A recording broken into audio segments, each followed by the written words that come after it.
Hey everyone. In this video, I want to talk about why you should never make your partner the center of your world.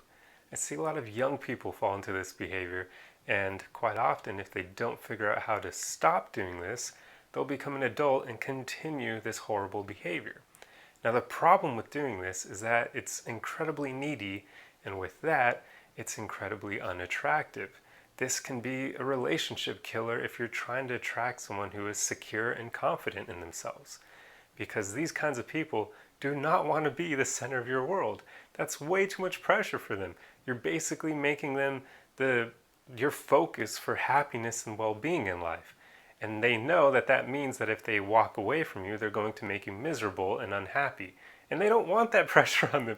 Nobody wants to have that kind of power over someone else. They don't want to be responsible for that person's emotions and happiness. It's just too much pressure.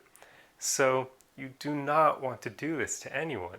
You're basically admitting that you're not secure in yourself and you're not confident with your ability to attract a great partner going forward. So it makes you attach on to the partner that you have, hoping that they won't leave you so you won't have to conquer that fear of not being able to find someone better than them or even just someone like them. So this behavior needs to be drilled out of you. And the way to do that is to just start working on yourself more. Start becoming better. Start driving that neediness out of you by trusting your ability to get high quality partners and to keep them. This means practicing self-love, knowing your worth, accepting yourself, and getting to a point where you can actually say that you love who you are. If you don't love who you are, then odds are you are going to make your partner the center of your world because you won't be able to make yourself happy on your own. So they'll have to be your source of happiness. And like I said before, that's really bad. We do not want that. So start working towards being able to love who you are.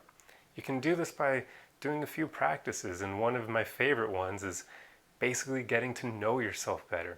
Asking yourself, who am I? And answering that question as honestly as possible in your head.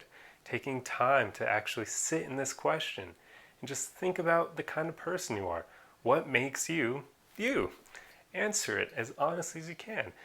The one way that I like to do this in the past is I would just take some time, maybe 10 minutes or less, to just find a quiet place and just sit there basically meditating on the question. And I would answer it as honestly as I could. I would think, well, I know I'm confident. I know that I'm caring. I genuinely am curious about other people. I'm kind, so on and so forth. Basically just telling yourself who you are. What traits make you the person that you are?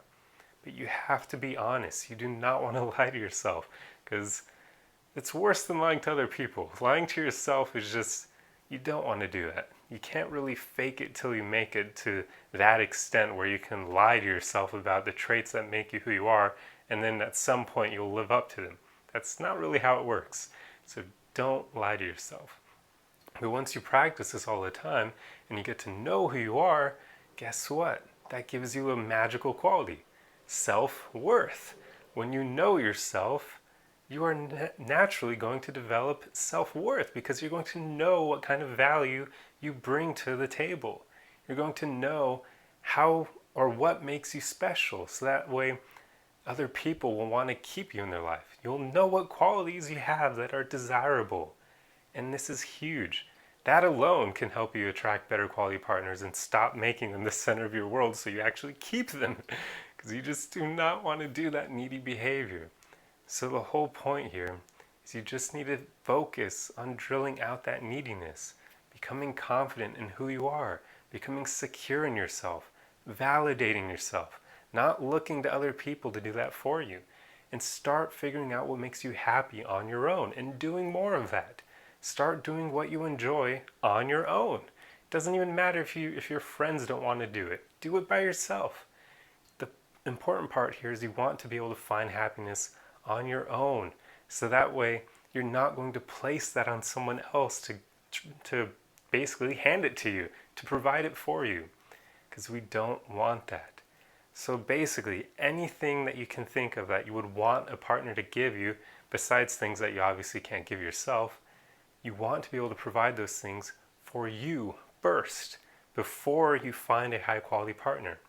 But interestingly enough, when you start providing all these things for yourself, you'll be better able to attract a high quality partner. Because, like I said before, people who are secure in themselves and confident are turned off by neediness. It's a very unattractive thing. And the more you start crushing your own neediness, the more you attract these high quality people, and the more you'll be able to keep them as well. So just start looking to yourself to provide you the things that you want in a partner that you actually can provide for yourself. That's literally happiness, love. You can love yourself, you can accept yourself. Validation, you can validate yourself. Attention is a bit different. I would say for that one, just drop that desire completely. Stop looking for people to give you attention. It doesn't matter. It's a pretty worthless thing. Once you start validating yourself, that'll pretty much help with that desire in general. But basically, there are a lot of things you can provide for yourself that you don't even need to look externally for. And once you start doing that, it'll make your life so much better, and you'll stop making other people the center of your world. Anyway, I hope this video helped you. I realize it is a bit of a long one, but I'll see you guys in the next one. Arrivederci!